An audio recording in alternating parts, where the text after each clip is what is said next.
Hello दोस्तों, स्वागत है आपका हमारे इस नए ब्लॉग में। और ब्लॉग की शुरुआत होती है बाबा के दर्शन करने के बाद। फिर हम जाते हैं एक ऐसी जगह जहां 108 हवन कुंड बने हुए हैं और साथ ही साथ बच्चों के लिए झूले झूलने की व्यवस्था भी तो रखी गई है। ये 108 कुंडली यज्ञ एक बड़े पैमाने का धार्मिक अनुष्ठान है जिसमें 108 हवन कुंड बनाए जाते हैं जो सुख, समृद्धि, स्वास्थ्य और आध्यात्मिक उन्नति के लिए किया जाता है। और इसमें बड़ी संख्या में भक्तगण शामिल होते हैं, जैसे कि हम लोग भी यहाँ पर आए हुए हैं और बहुत से लोग भी आते हैं। अब बात करते हैं कि 108 महाकुंड क्यों बनाए जाते हैं, इसका बनाने का मकसद क्या होता है और 108 ही क्यों? हम 109, 110 ही बना सकते हैं, लेकिन नहीं, 108 संख्या सनातन धर्म में बहुत शुभ संख्या मानी जाती है। ऑटो वाले भैया अपनी गाड़ी को यहाँ पार्क ना करें। ऑटो वाले भैया, ऑटो वाले भैया। उसके बाद हम लोग भजन कीर्तन यहाँ जो हो रहे थे उसका आनंद ले रहे थे और बहुत ही अच्छा अनुभव था ये। और कहा जाता है कि इस कुंड की परिक्रमा करने से आपको एक महान ऊर्जा का अनुभव होगा।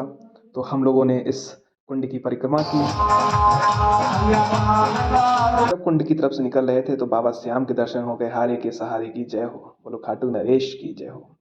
उसके बाद लक्ष्य कहता है कि झूला झूलेंगे, तो मैंने कहा चलो फिर चलते हैं। अब लक्ष्य झूला का फुल आनंद ले रहा था। हम बेशक बड़े हो गए हैं लेकिन झूला देख के मन करता है कि हम लोग भी इस झूले को झूलें। तो फिर चलते हैं झूले की तरफ। मैंने शर्मा जी को बोला कि शर्मा जी, क्या आप रेडी हैं झूला झूलने के लिए? शर्मा जी थोड़ा सा नर्वस हो रहे थे लेकिन बोले कि ठीक है, आप बोलते हैं तो कुछ तूफानी ही कर लेते हैं।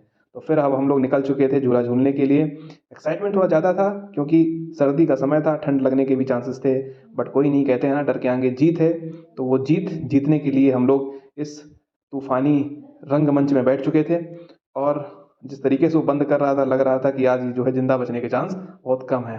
फिर उसने उड़ान भरी और उड़ान भरने पर ऐसा फील हुआ कि अब क्या यहाँ से हम सीधा ऊपर आसमान में जाएंगे या नीचे आएंगे। फिर झूले की स्पीड जिस तरीके से वो बढ़ा रहा था, ऐसा लग रहा था कि हमारी कोई जन्म दुश्मनी हो इस झूले झुलाने वाले से, क्योंकि स्पीड को लगातार वो बढ़ाता चला जा रहा था और यहाँ पे माहौल कुछ और ही हो रहा था। लेकिन अब कर भी क्या सकते हैं, क्योंकि डोर उसके हाथ में थी, हम तो पतंग की तरीके उड़े जा रहे थे।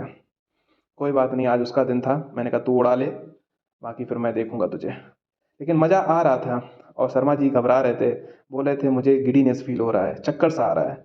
हमने कहा शर्मा जी आप थोड़ा धैर्यवान हुई। ये लोग बहुत मज़े ले रहे थे यहाँ से खड़े होकर और हम लोगों की लगी पड़ी। फिर मैंने रिश्वत दी और मैंने झूले वाले को बोला भाई रोक दो यार। फिर उसने हम लोगों को उतारा और हालत कुछ इस तरीके से टाइट हो चुकी थी। हाथ पैर डगमगा से रहे थे, क्योंकि क्या होता है ठंड में झूला। और अब आगे कुछ कहना नहीं चाहूँगा। खैर, ऊपरी हंसी तो कुछ और दिख रही, लेकिन अंदर से देखिए आप। शर्मा जी को देखकर आप अनुभव कर सकते हैं कि क्या हुआ था।